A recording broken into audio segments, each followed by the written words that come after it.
Mone kulikonse dzina langa ndi Emmanuel Twala ku program kuno ku MBC. Lero tifuna kwambiri tikambe nkhani imene sitikamba nthawi zina kuma chaka chino cha 2023, nkhani imene inali nkhani imene inali mkamwa dziko muno. Ndiyo nkhani yake ya namondwe wa Cyclone kapena kuti Cyclone Freddy amene anali mdziko muno, amene anagwa mdziko muno miyezi yapitayi mamaka mwezi wa Machi madera osiyanasiyana mu mzinda wa Blantyre komanso maboma ozungulira boma la Blantyre ngati Thyolo, Mulanje, Chiladzulu, maboma ngati Nsanje, Chikwawa.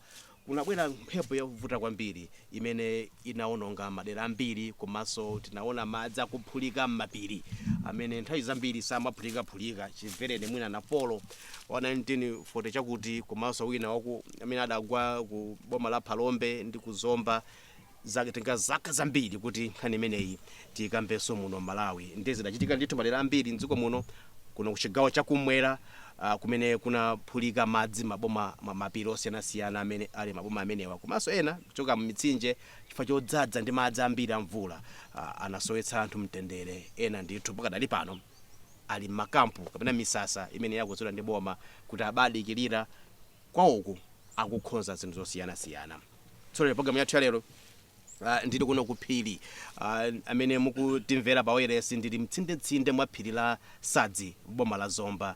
Phiri limeneli ndi limodzi la mapiri amene ali muno boma la Zomba. Kunonso kuzomba kunavuta kwambiri chifukwa yakuti maderaso ambiri kuno kuzomba mphepo imeneyi inabweretsanso madzi ambiri amene anasokoneza miyoyo ya wanthu komanso midzi ya wanthu ambiri. Ayiwonso kuno kuzomba aliso misasa chifukwa chakuti madzi anaphulika m'mapiri osiyanasiyana. Koma kuno kusadzi kuno kuzomba phiri imene lili kuno tili mtsindetsindemo silinaphulike madzi ngati amenewa. Linali phiri imene linali lokutidwa bwino. Tifuna tifunse chifukwa chani zinachitika, komanso chifukwa chani anthu atatezeka. Ife anzathu a Malawi Environment Endowment Trust MIT tinafuna kuti bwere kuno timve nkhani zimenezi, komanso atifotokozera akatswiri amenewa azanyengo, komanso anthu kuno ku Sadzi kuti zimene zachitika mwa mtundu wanji. Mwandilandira makosana panthu pobwalo. Mukumvalo ndithu nda abambo ndi amayi amene tikamve nkhani ngati zimenezi amene mukutitsatira. Takhala pa miyala ya m'mapiri. Kodi Mr. Kachiwanda amene ndi mmodzi wa alangizi za nyengo, Yesu nthawi yake m'Baibulo adafotokoza kuti katengeni miyala anthu. Ndi anabweretsa miyala ndi Yesu akuti kuti adzakhalire. Ndadano akhalirani. Nde wina akakuti akandizoona zimene zija adatenga waung'ono. Ndiye basa anavutika. Tsiku lina ana akatengeni miyala. Atatenga miyala ija, wina atenga chimwana chachikulu, yeye uja adatenga kang'ono uja, ina adati panopo khalirani. Poyamba paja adati mudye mkate. Adasandutsa kuti mkate miyala iji. Ayi lachiwiri nkhani yake. Ndeka chiwiri katabweretsa uja anatenga chimwana kang'ono uja ankanyozera uja anatenga chachikulu. Nada basi ino ingokhalirani. Zinachitikadi tamena thano ja university yanji ifani ndo sokonekerazo kama zankaro zokazo ndo munazo ndipo titi khana za nyengo ndi kusita kwa nyengo tinayo ngani tingovomera nayo. Ndi Mr. Kachiwanda mlangizi wa za nyengo, komanso ndi Professor Sosten Chiota yowandika tswiri wa nkhani za chilengedwe, komanso ndi Vice Chairperson wa bungwe lija la Malawi Environment Endowment Trust MIT mdziko muno. Komanso ndili ndi komiti yakuno amene azungulira kuno phiri limeneli lili ndi Sadzi Hill Conservation Committee. Komanso ndili ndi mayi Karen Price iwowa ndi mkulu wa bungwe limeneli la Malawi Environment Endowment Trust limene tafuna kuti tigwire ntchito limodzi yofuna kufotokozera wanthu kuyamba zokambirana za mtundu wina post Cyclone Freddy. Ndiye nkhani yake kuti tibweretsa kuno. Poyamba mwandilandira kale, koma mwe tiyambe pang'ono mbiri ya malo ano. Tikumva kuti mmene mu phiri la Sadzi ankakhala bwana muna ali project imene chinachitika njalo kuti lero tione kuti yakutidwa ndi mitengo yokayoka. Dzina lita ndani komanso kuti ndo wanu kuti ine dzina langa ndi Frank Jumbe, ndi mlembi wa bungwe limeneli la Sadzi Hill Conservation Committee. Ndizoonadi mphirimu anthu ankalima nthawi nake koma poyamba sanayambe kulima anthu munali mitengo ya blue gama ya malaina ya project yotchedwa Blantyre City Fuel Wood imene mwachidule tinkangoti wood energy. Yes. Chaka china chake mitengo itadulidwa phiri linasidwa m'manja mwa Zomba municipality. Chaka chiti mwa chikumbukira. Tokumbukira ni chama mukhozo khala chama 2001 kumapita uko. Right. Yeah. Ndimene anadula mitengo imene ndikuigulitsa. Komano phiri linapereka m'manja mwa Zomba City Council amene nthawi na municipality. Atapereka limeneli anthuno anazapeza mpata olowerera nkumalima. Ndi chimene nthawi imene anawauza kuti mudzilima muzisamala mitengo. Koma zimene sizimachitika. Inu mukudziwa munthu ndi mtengo wa blue gama uli apo ndi chimanga sizingagwirizane. Ndiye chimene amachita anthu aja ndikumadulabe mitengo ichi. Anayeserabe kumayesera kudzala mitengo ina m'madera mmene analima anthu m'mindamo atachita clear. Unapezeka kuti zimene zonse zimatheka. Anthu amati mtengo uju ukangogwira pang'ono angobwera kuzaukoka kuti ufe. Akazabwera ife timayesetsa kuma mtengo wadani wafa. Nde zimene zinapangisa kuti chilengedwe chizionongeka. Mvula ikumabwera dothirije kumakokolera mmusimu muno miyala kumakokolera mmusimu muno. Nde zinthu zinazafika povuta kwenikweni cha 2014. Imene ifeyo ambiri mukutiona tili pano ofe tazungulira phiri. Ningona to most yourself tazungulira phiri asadziri. Ena timachokera dera kwa mpunga, ena dera ku 3 miles uku. Tosefe timakhudzidwa kwambiri zimatopeza kuti zikubwera makomo mathu.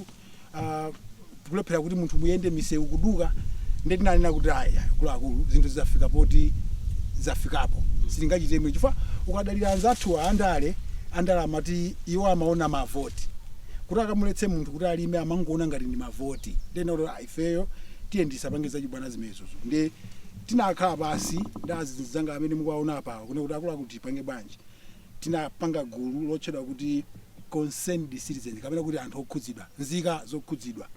Tinalemba kalata yathu imene inapita ku City Council imene pazina chimodzi chimene chinalipo chinaliona kuti asitewo pogwisa ntchito malamulo okhuza za chilengedwe angolengeza kunena kuti kulima mphiri kapena kumanga nzoletsedwa pa malamulo a dziko lino lamalani. Ndipo amene apezeka kupanga zimenezo koma azayimbidwa mlandu kapena kulipisa chitapusa.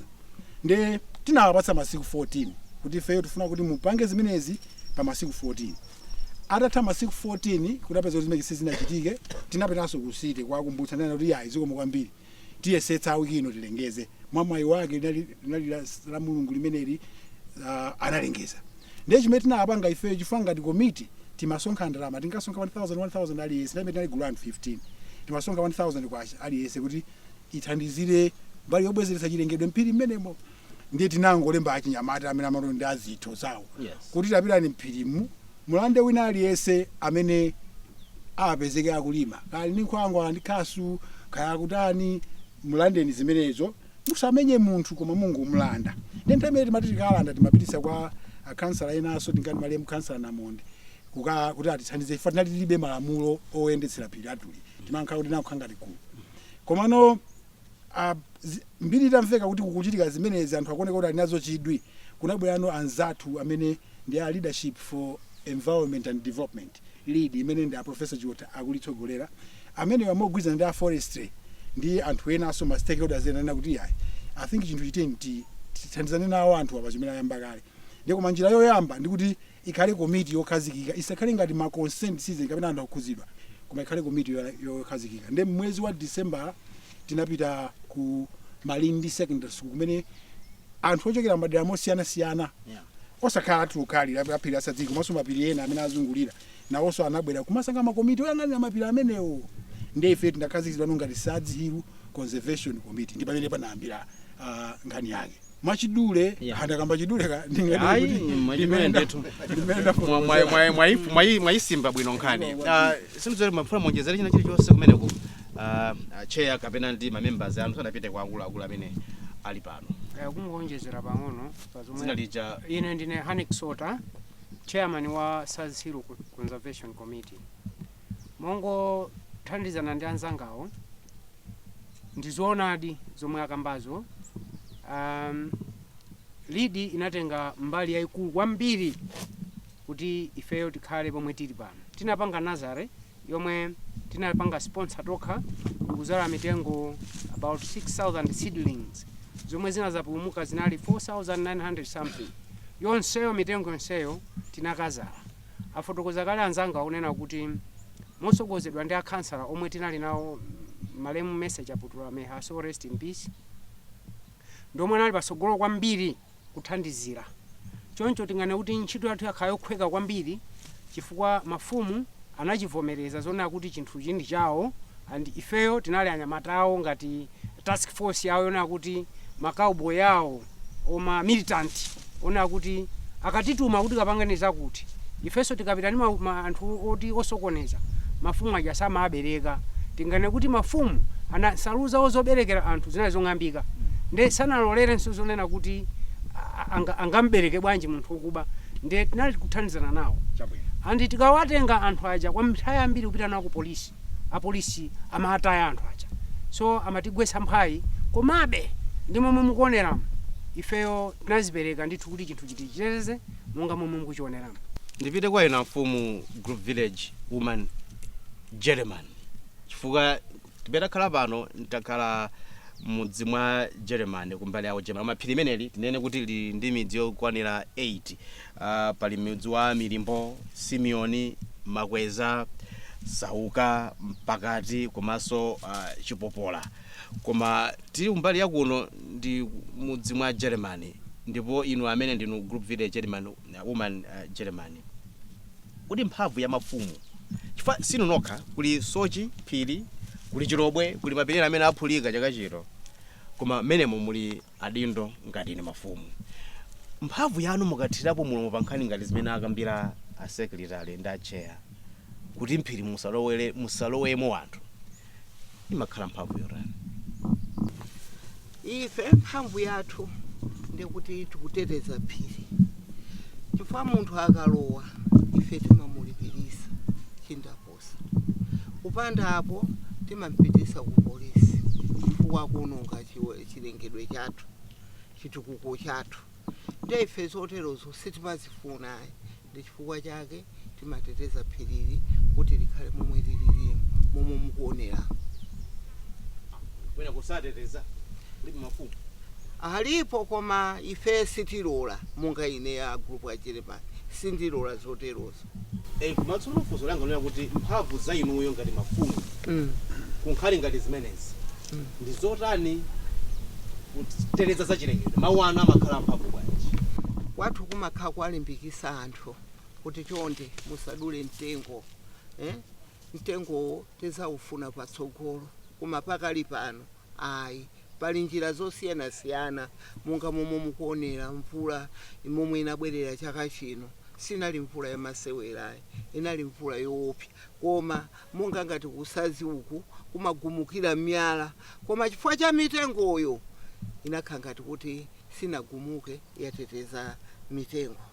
Ine Samson Chaguma ngati committee wa phirimu mungane ni afumu aja mmene mu sitimalola kuti munthu ine akapena adule mtengo kapena akangopezeka itu timamugwira tinapasidwa malamulo kuti tikamugwira tipite nayo kwa group ngati awo ndi a group timauza kuti apa palibe zomunyengerera munthu chifukwa tikamunyengerera abwereranso mphirimu china tikuzira siku nazo kuti apa tikuika maliro tinayika bwinobwino madzi anangochoka ukupaka manda onse kunywa mkwapo kusoza kuti unalibe mitengo inedwa yapakapo panali dwali apo pananguti mbe panali nyumba ya forest apo tinachita kusala imene yanena acheya kuti tinapasidwa mitengo kuchokera kwa alili chancha tinaza pamene paja paka mitengo inakwana timapalira amenemo kuti china chicho mumunda ndi moyo ujeni mani akalulu kuti atinamugwira pati kuti pamanda ngomugwira kamwana kusoza kuti mumwazaza chani sinyama sopeza muna moja iyo anakamulira achaphanga kunyumba ndiye sezibezo ndine kuti monga nene acheya ndiye asikiraja ndizoona pamesa kunena group andizoona kuti phirili sitingalole kuti lionongeke koma likhale chochi kuti mwina mwache tizingolionjezera kusogoloko zikomo kwambiri. Ine ndine James Mazizwa Vice Secretary wa Sadzi Hill Conservation Committee. Ningofuna kuonjezera zimene anena kala afumu kuti iwo ndithu makhala patsogolo kuti thandiza ifeyo kuteteza phirili. Ndikufuna ndionjezere kuti chifukwa cha afumu mitengo yakhazikika ndipo ifenso tatha kupereka timati chani community responsibilities kangati kuthandiza midzi udzu anthu amakamweta ulere sitiwalipitsa yayi chaka ndi chaka anthu amafuna nsungwi zilipo uku mumakhala sungwi chaka chonse. Thokoza kwambiri. Ndipite kwa inu tsopano Mr. Yobu Kachiwanda, inu ndi kuchokera mlangizi wa zanyengo kuchokera ku bungwe lija ku nthambi ija ya boma ya MET, Meteorological Services komanso ndi climate change.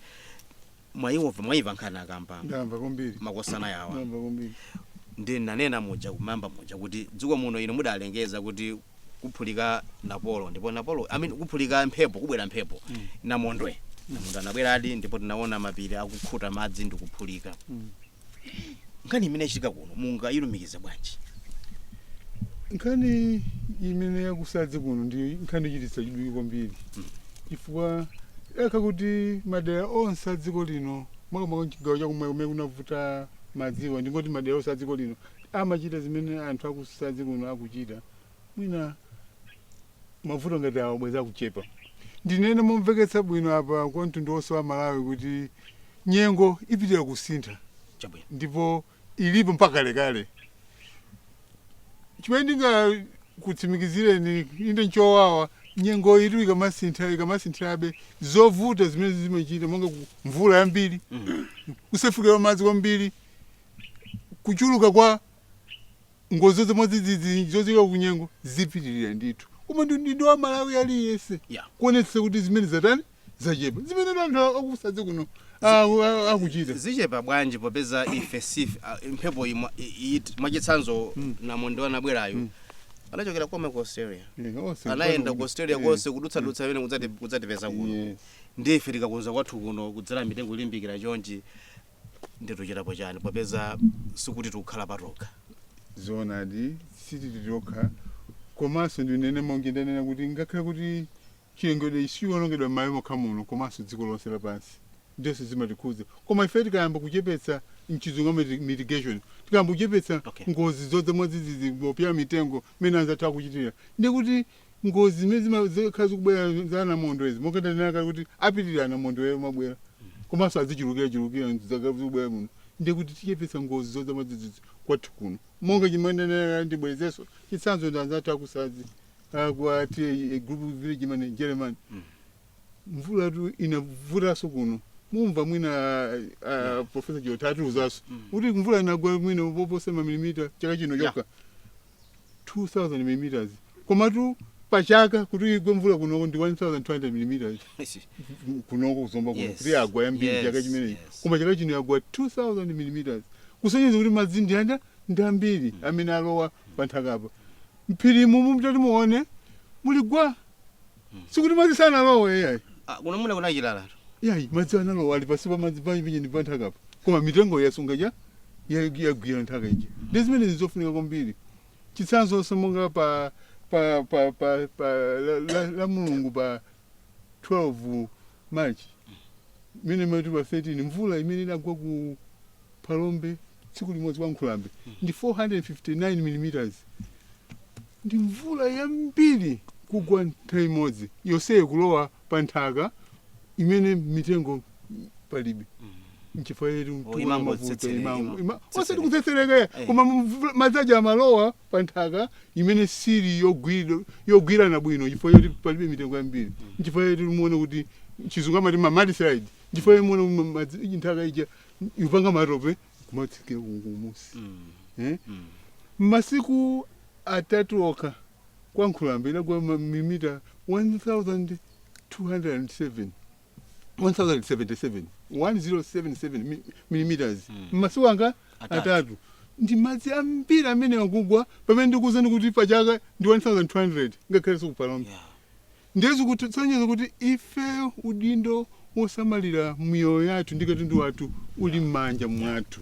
Tiyeni angati Malawi mautenga takati unena mwina mundifusabe kumapita kuti tikatutsa mautenga aja kuti kubwe ngozi ngati namondo akubwera tiyeni tizimvera mwina ndikuuzani mwina mukatudabwaso anzathu ena atu amachalichi amauza akristu awo mawhatsapp masambanchezo ndimaona akuti ifeyo ndi chikhulupiriro chathu na maondo amene satikhudza ndi anthu samakonzeka atu akuti ambuye atirani atiteteza aiwaya kuti kutetezako ofuna kuyamba zimenezo ndi ndani ndiwo komanso anzathu amachalichi anzathu ankhani tithandizeni anzathu simachalichi ena akusokoniza anthu momwe makonzekera kuti tizibya mitengo amati ambuye atiteteza ngakhale sabya mitengo titeteze ndi ambuye machalichi ena alipo amene amauza anthu zimenezo anangasi kwathu kumwamba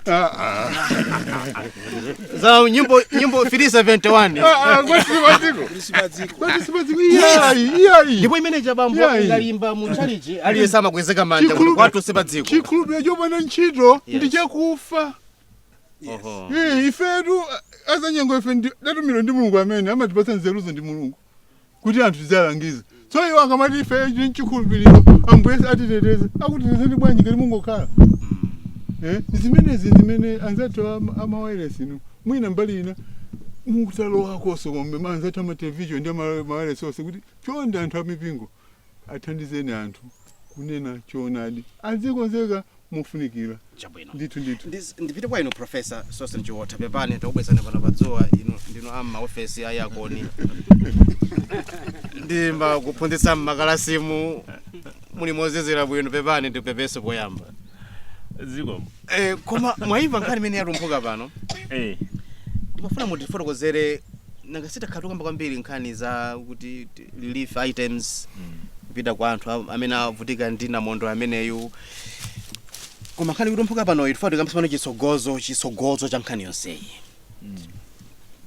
way forward muchingerezi koma mutandilumikizira zimene akamba makosa nawa ndi kunkhani ya kusintha kwa nyengo ndimene aphatikizira Mr. Kachiwanda mukuti bwanji komanso udindo mafumu kutsira mulomo pa nkhani ngati zimenezi kwa mphamvu bwanji mu democracy ngati zoona kwambiri malo ano ndi opangisa chidwi kwambiri makamaka ineyo nthawi imene timayamba atatitana kuti titani ndalina kuti titane magulu osiyanasiyana ndiye naona kuti monga anenera muja amfumu amene anabwera atatumidwa nthumwi ya mfumu ndi amene anapangitsa ndithu kuti tikhale kuti tili sitilitoka ndiye nkuzabweranso mai German amfumu komanso kansala zinaonetsa kuti panopa ndiye kuti utsogoleri ulipo ndiye tikati tipange invest zimene tikufuna kupanga pano si tikutaya ndalama zathu ifeyo chimenecho ndi chimene chinatilimbikitsa ndiye phunziro loti amalawi akhoza kulitengapo ndikuti utsogoleri watiye utsogoleri wa magrupu ndi umene umapereka mphamvu akansala ndi umene umapereka mphamvu ndiponso kuwongolera kuti komiti ngati inaliya kuno akhale ndi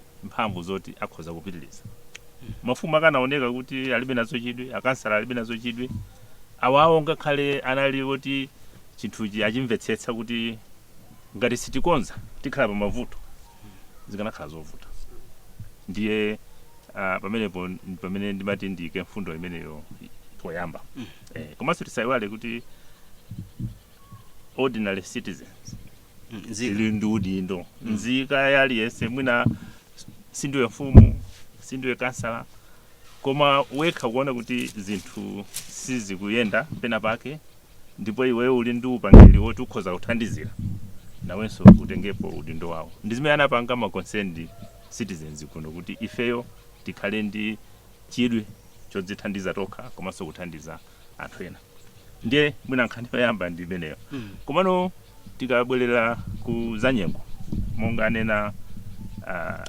bambo Kachiwanda mvula timawerenga ku ofesi kwathu mulunguzi timawerenganso ku phiri la Zomba ndiye chaka chino tafikadi 2000 millimeters boma la Zomba. boma la Zomba. Alright. Pamene chaka chatha muchanenera mucha 1200. Mukumbuke kuti chaka chatha kunalinso Namondo uja timati ana. Koma kuphatikizapo ndi Namondoyo chaka chonse tilandira 1200. Koma chaka chino mpaka 2000. Ndiye muchakunena mucha kuti izizo zizipitilira komanso zizibwera ndi mkokomo. Akunena zoona ifa umboni tili nawo. Ndiye ananena kuti 400 and chani 459 kwa kulambe lolemba pa 13 March. Yes. So pano kuzomba kunonso chaka chatha pa 24 January kufika pa 25 kuphirira Zomba uko tinalandira 406 mm tsiku limodzi. Komano sitinaone vuto ntawunimu chifukwa cha zinthu ziwiri. Chinthu choyamba kumene kuja kuli dambo timati wetland. Dambo ndithu ntchito yake ndikuthandizira kuti mvula ikagwa yambiri imakhala ngati timati sponge. Kuti sponge ndichani pachichewa? Chinkhupule. Chinkhupule. Anyamata okulira ntawuni wa. Chinkhupule prof. Sponge. Yes. Chinkhupule. Madambo aja amakhala ngati chinkhupule. Mvula ikagwa yambiri amatani amayamwa imene inja. Ndiye kuphirira Zomba uko 406 mm imene yoyo sinanunkhe kanthu chifukwa madzi onse analowa pansi. Chachiwiri kuli damu la Mulunguzi. Nkuti December tinalandira 35 mm lokha way below normal. Timene kulandira mwina 200 koma tinalandira 35 mm. Ndiye kuti damu linali pansi kwenekwene. Ndiye madzi amene anachoka ku wetland uja ndiye kuti anakakhala mdamu muja kukhala ngati kutani asungidwa. Chimene ndifuna kunena chilengedwe chitithandizire kutiteteza tipangenso zachitukuko monga ngati madamu. Ndi zimenezi zimayenderana. Popanda mitengo ngati mukakhala ndi damu ndiye kuti chaka chimodzi damu lidzala ndi dothi. Palibe chimene mwachitamu. Koma zinthuzi zizipatsirana. Ndikuona kuti Manda amene mukutsatira pa wireless ya yomvera kumanja kumanzere kwangako kuli Manda amene akupanda mitengo ngati imene ili kumtunda kumanja kwangako ndiye kuti sangakhalenso. Tsopano nangasi pamenepo ti fotokoze mbali zonse. Yes. Madzi amene angatenge mkokomoku akhoza kusokoneza miyoyo yathu amene ali moyo. Ndiye titeteze anthu amene ali moyo. Komanso nthumu ya tiye Chikowe atabwera ananena kuti titeteze anthu amene ali moyo komanso titeteze kumudzi kumene timakausa.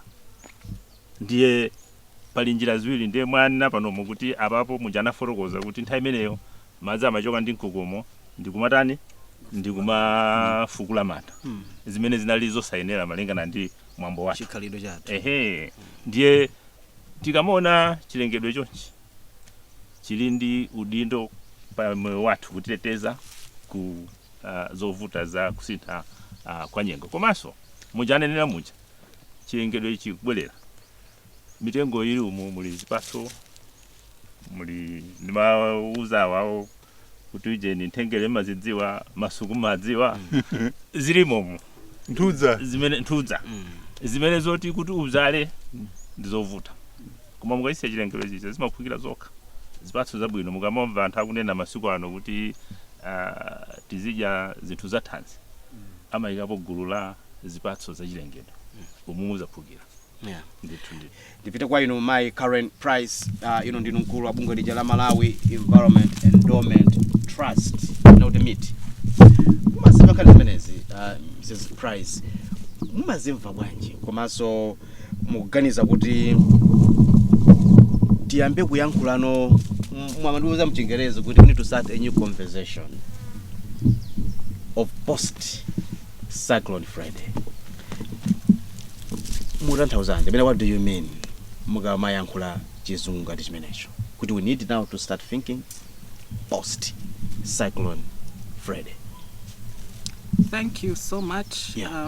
And thank you to Sadzi Conservation Committee, the chiefs that are here with us this morning. Yes. Lead Met Services, thank you for being part of this initial conversation.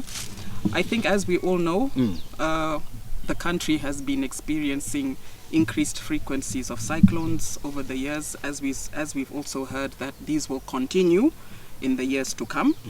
And this discussion is very important in terms of informing how can we make use of our landscape so that we have nature-based solutions to reduce the risk of the impacts of the extreme weather events that we are having. And this example from Sadzi has been very interesting because it shows, one, the need for collaboration between multiple stakeholders to achieve what we have been able to achieve in Sadzi. And by this I mean collaboration with the city authorities, collaboration with the chiefs, collaboration with the communities that are really the managers of this natural resource base, so that there is a good initiative and working relationship to enable these kind of initiatives to take place. I think secondly is also the discussion around how better can we utilize the information that we get from Met Services.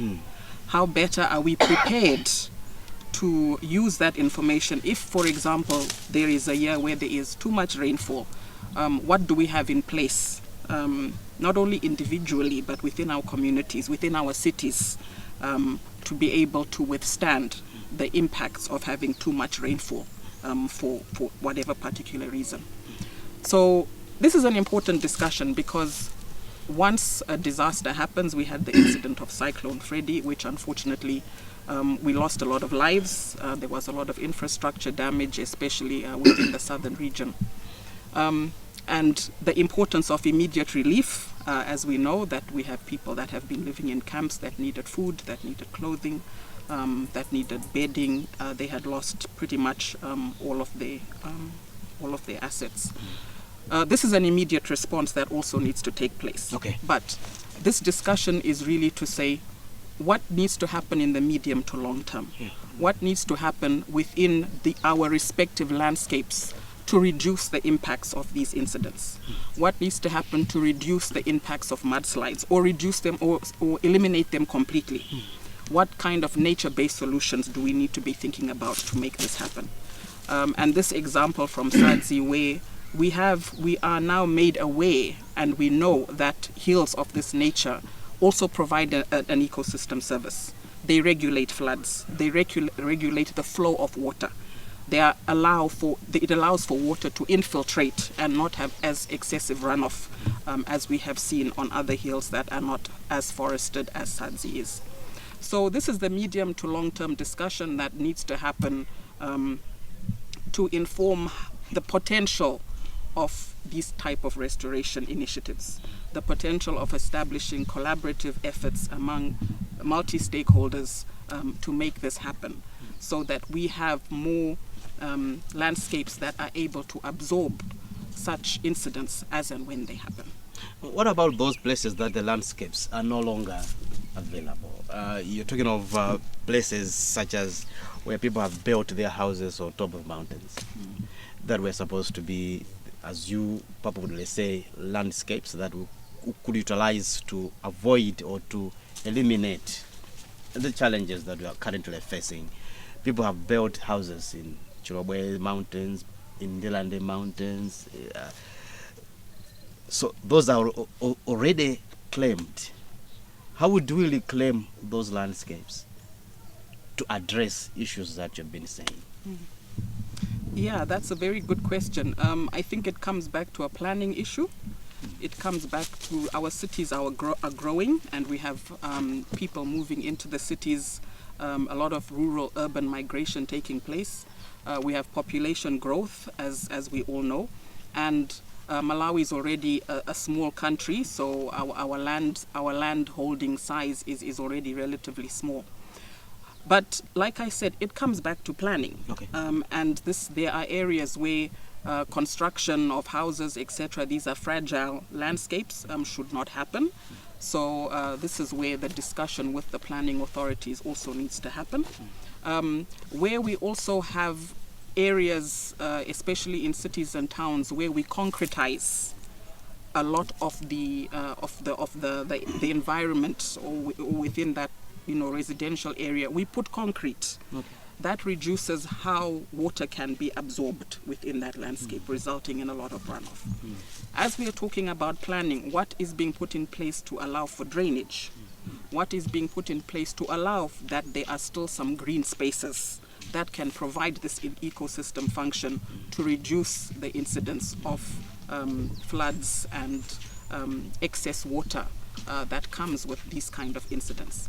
So it's part of a much bigger discussion that needs to take place, because it speaks to urban planning and how our cities, we are climate proofing our cities to better cope with incidents of this nature. Ndifuna mama amene wawa mtanthauzire mchichewa ine ndine ntolankhani nchidanga sio tanthauzira zinthu kwambiri, koma ndifuna kuti inuyo ndifuna amene ayankhulawa my current price Mr. Yobuka Chiwanda ndimafuna zimenezo muzati mulati pa mtanthauzira mchichewa amatanthauzanje, komanso mafusa aja za kuti mapiri athu adyedwa ndi zomangamanga tingabwezeretsenso bwanji kuti tifike pamene tukambo zoti simakhale ndi kukuluka kwa nthaka komanso mud slides ndi zina zotero. Amati chani my price mchichewa? Isata apatseko Professor Jota apa choyamba chimene anena njoti panopa ndi nthawi ndingoti namondo ochita Freddy watipatsa chithunzi chimene tikamayang'ana kutsogolo, ndipo chaka chino World Meteorological Day tsiku lokumbukira za nyengo nali tsogolo la madzi nyengo kufikira mibado yonse kutsogoloko. Chabwino. Ndezogwizana bwino ndi zimene anenawo. Chabwino. Mchizungu akuti the future of weather, climate, water across generations. Yeah. Zimene akunena amayi amene anena apa. Chimene ndinganene tsopano anthu tisanambo kukonza chilengedwecho tisamuke malo amene madzi akugumulawo. Tine kuti madzi akugumulatu kuti mnali apa ngati tinachita kublanta mucho. Mnali apa ine ndikugumuka pano chifukwa cha inu. Choyamba tisamuke malo opya. Kandi kumene madzi amakamba Professor Jota za wetlands. Muona anthu apanopa madambo akumanga manyumba kwambiri ndibonzoona kumene kuti komesa kujene kunzathu anzathu ku Holland amapanga claim amati ku Holland ndimava ndimaphunzira ku geography kale kibutsa bajani siso kale tsono nkulakwika kutero iwo ndesizimavu fetu timakalenge ma injunctions akangoti inu samukani ndekuti ma injunctions utamange ukoti so ulendo uno chilengedwe kuti kuza ku kotito ndizanu mapepa akukoti yose wapita ndi madzi kukuonesani kuti ife tsopano tione kutsogolo kuti kutsogolo athu kubanja mala wanzanga tiyeni tesetse kuti pamene tukonza chilengedwe wani choyamba mene anene amayaja tisamuke malo amene oti soka ene ukhala tilimbikitsane ndipo so ntho zinake milandu monga mfumu anena apa afumu munthu akalakwa singuku yokhala akabyala mitengo 100 tizilimbikitsa zimene mafumu akamati kuzilango asamangopeka za nkhuku ng'ombe mbuzi iwe tufuna kuti kuiona forest lambulira 1 kilometer kuzungulira chani ukangomaliza kulambulira nkhango imeneyi kuti dzuwa lino nthawi ya chilimwe ine kabwera moto salowe iwe ende ulambulire chifukwa chimwe lakolo tikalimbikitsa mafumu chimene chonye kuti dziko lathu lino likhala lina koma tikamangochita zinthu amatetu munthu amene amachita zomwezo chaka ndi chaka nkuyembekeza kuti zinthu zisintha amene ningomisala tiyeni tizisintha kaganizidwe ina mundu amene watonesa zambiri mene anena amayiwo bwanji balekeza pamwepo ndapatsa nyota muti bwanji prof ndimafuna pananthauzira wambiri zimene akamva my prices zoona mchichewa kuti zikumveka kuti chani anafotokozapo nkhani ya planning kukhala ndi ndondomeko yonena kuti kagulitsidwe kamalo kazikhala ndi malamulo ake. Tenga planning sikuti ayamba lero. Ine kumudzi kwathu dambo mulibe mu nyumba. Amakhala ndithu kuti apa ndi dambo nyumba zikhale apa kolima nduku. Apa pakhale nkhalango. Kumudzi kalelo amadziwa zimenezo. Ndiponso pali miyambi yathu yonena kuti madzi sayiwala khwawa. Nchifukwa chani makolo adabweretsa ujeni miyambi ngati imeneyo. Atadziwa kuti mvula imakhala mwina mpaka zaka 100 khwawa sayenda. Koma pedzafika nthawi adzadutsanso. Pamene adadutsa kale usanabata. Ndiye tikamaona zimene amatiuza makolo ndi zimene zoti zimatithandizira kukhala ndi ndondomeko yoti tizichita zinthu motsata malamulo. Achulapo kuti green spaces m'matown, malo amene oti palibe nyumba pangokhala mitengo ndi kapinga. Anthu akaona zimene zija amati malo akungokhala. Nchimodzimodzi akona phiri likungokhala. Koma chaka chino ngati taphunzira phiri silimangokhala. Linali ndi ntchito yogwira mvula 2000 mm zija kuti isatikokolole. Ndesi kuti awa ndi malo ongokhala ali ndi ntchito imene akugwira. Ndiye tikamamanga m'matawuni timenekaso ukhala ndi malo oti mzinda uja uzipuma. Ndiye timafunika pakhale mitengo, pakhale kapinga, mujaneranso muja ngalande zathu zikhale bwinobwino kuti madzi aja tizapatsa njira. Favuto lina ndi limenelo kuti madziwo sapatsidwa njira. Ndiye amasankha okha. Ndiye akasankha okha palibe kuti ine nyumba iyi ndi yacheya asadzi kapena nyumba iyi ndi yachota. Iwo asankha okha. Tifata atsekera njira. Ndiye chifukwa chake amanena kuti ngalandezo tisamale. Malo oti ma green spaces tinene kuti pamene pali mitengo ndi kapinga akhalepo. Nyumba zonso zikhalepo. Koma zikhale ndi ndondomeko plan osati mochisawa. Pa zimene zikuchitikazi ndi mochisawa. Amalephera anthu kukafika nyumba yawo. Chifukwa kuti wina otani wamanga pamene muonekera kudutsa. Tsono ngati galimoto ikulephera kudutsa, madzi nawonso akavutika kudutsa koma alibe huta. Ndasangobwera basi ndikumabweretsano zimene tikuziona panozi. Mwina tiphunzire ndithu kuti tikamamanga bwinobwino undandika bwinobwino nyumba zathu, misewu yonso bwinobwino mbali mwa msewomo tiyike mungalande. Basi bwinobwino ndithu magalimoto aziyenda, anthuso aziyenda, madziso aziyenda. Ndiye ndi zimene amaninazo. Okay, mfumujeze. Ndimafuna ningonyeza kunena kuti kubwera kumbalimbana nene maplanicha. Panafunikanso kuti pera wake tayi zina lamulo kuligwiritsa ntchito ndi bwino. Kunena kuti munthu akamanga paphiri awayamba kukumba tikungomuyang'ana, akukoma kuti kungomuyang'ana.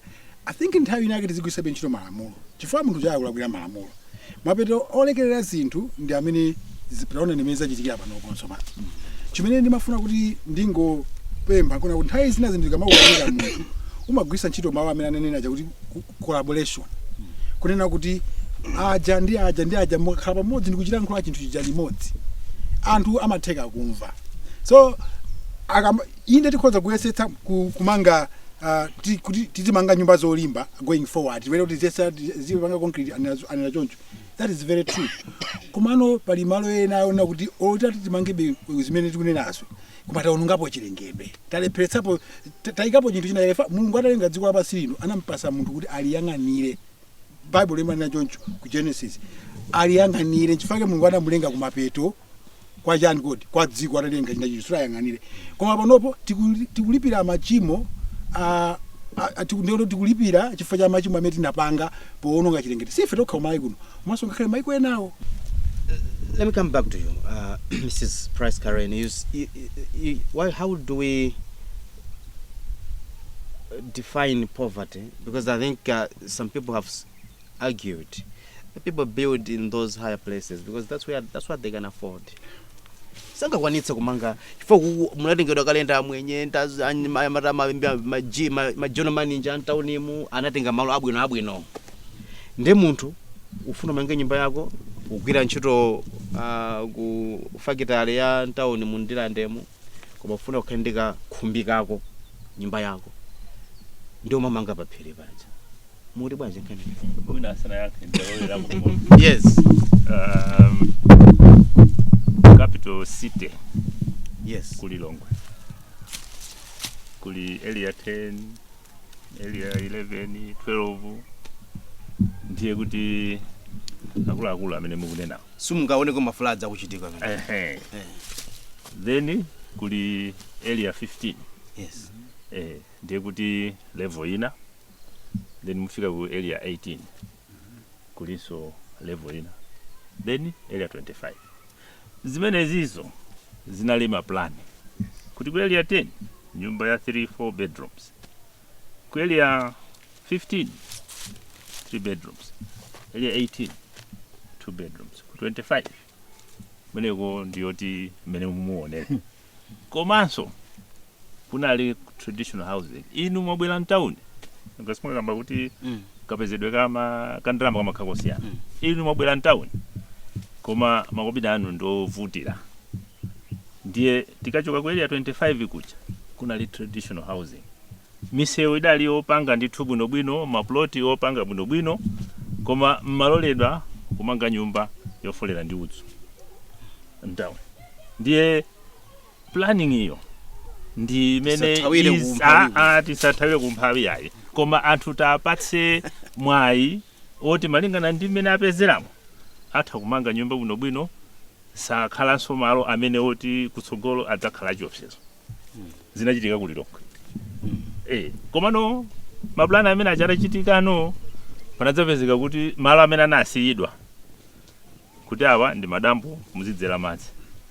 Ndeno tamba kutani kumamangamo nyumba mene muja. Ndi chifake mukuona kuti kuli Longweso nako kukhala chani flooding. yes Koma mtati mutsate plani yakale ya CCDC ma 70 zonse zili bwinobwino kusonyeza kuti kuyika ndondomeko ya kakhalidwe ka anthu kamangidwe ka nyumba ndi kagwiritsidwe ntchito kamalo nzotheka zidalipo. So ndekuti tisathawe kuti kumphawi iya. Urbanization has been highlighted as one of the key pillars in Malawi Agenda 2063. Yes. And I think the trend definitely is that there will be more, our cities will be growing over the next few years and they will be more populated. So my question really comes back to, what is the vision or the plan for Blantyre for 2063? What do we want Blantyre to look like in 2063? What do we want Lilongwe to look like in 2063? What do we want Zomba to look like in 2063?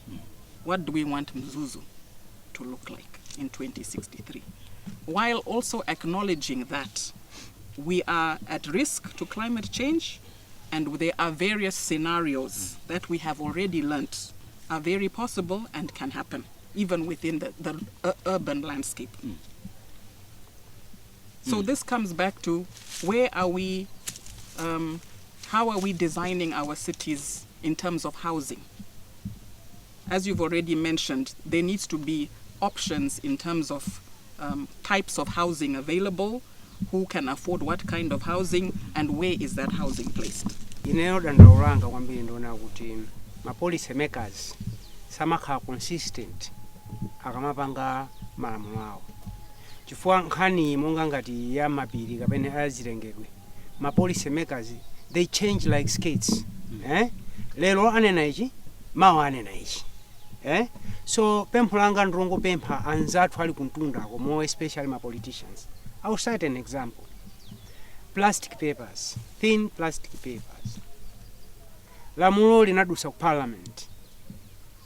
And makampani okonza ma plastic osaonongekawa anachilandira, and eventually tinangoona nsozoti ma plastic papers aja akubwera in circulation.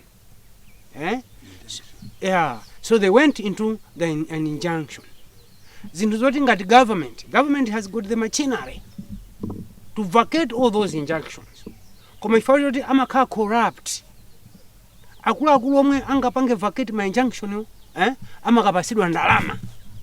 This is why ine ndi ndumboni andumboni wanga ndionera kuti government passes a bylaw to say no plastic papers.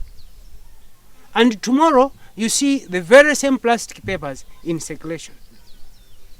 So, pempline, ndrongopita kuma policy makers, more especially my politicians, to change their mindset. Kuti akapereka lamulo azili sata ndikulipanga implement. There, sitiza cancel ndi vuto. Number 2, tikhale ndi mtima olikonda dziko, being patriotic. We are Malawians. Bwana Twala ndifuna ndikusimizireni. Ineyo, if it was by design to say, there was choice to say where would we want to be born, I would say I would choose German. Yes. Yeah, no. Yeah, I said before being born, if there was that choice to say, where would you want to be born? Honestly, I would choose German. Okay. 1, Malawians. I'm a Malawian. Proud for that matter. We don't love our country. We are not patriotic. You see, we behave like foreigners.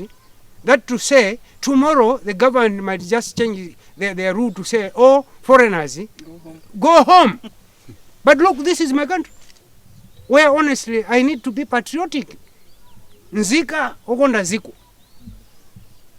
And for information, we are citing an example of Sadzi Hill because 1, we believe Sadzi Hill at a certain extent is giving us a breather. And umboni ndomwe where we are here, we can't witness that there was Freddy here. No way. So we need to be patriotic. Tikale antu okonda ziko lathu, and definitely mavuto amene osanga khale posho. Ayi ndakumvani chair koma ayi musachoke chonde. Yazakale kupilini. Pesa kuno mudzi mwa Germany ndimukakose ku Germany. Titseka nkhani alira kwambiri chair akamba za ndeza zinezo maganizo awo si maganizo a wireless na MBC koma maganizo awo kuti pali muna kusiyana kwa mtima wina kuti tipange izi mtima wina ukubweza sombuyo. Mwina ndimalize ndiyambe ndinu Mr. Kachiwanda, inu mwachokera kuboma pa nkhani imene ikuloza inu akubomano mukuti bwanji nkhani imene. Mwina ine ndisayike pa maoko mbiri monga mwanena kale kuti maganizo awo koma ndinena kuti ngati dziko tsopano pali chije watu makola yetu kumva nkhwangwa ili mutu. Izimene zituchikatu pano tikumva nkhwangwa ili mutu. Manjunctions amatengedwa kuti tisachoke nyengo yokhayenena inu chokani. Tikuona anthu akuchoka. Zimenezi monga nena kale anzangawa ndi udindo waliyese si waboma sandaloka waliyese kuchitapo kanthu. Nkhangu ngati mikuyonayi timayenda rumu tapeza malo ena adulakonso anthu mitengoyi. Yoti zitetezedwayo aidula amadula mafusa kuti amadula nthawi zanji akuti amadula usiku. Mufuna kuti anthu afumu a German azelo nda mitengoyi usiku? Ndi udindo wa aliyese wa mudzi kuti ndipo inena khakuti ndine sing'anga ndakati mwina anthu amene wawo kwalodza.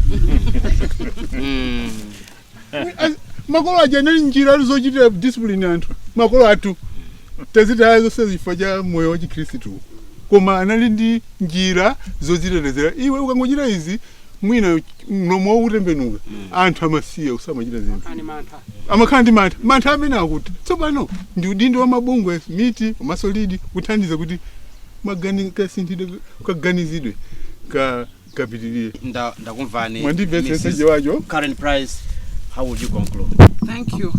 I think this has been a very interesting discussion, and I think moving forward as we continue to have this kind of dialogue, I think we need to be, we've talked about mindset change here. How can we be more patriotic? I think that is very important. We need to love our country because we are the only ones that can make a difference to our livelihoods and the way of life in Malawi.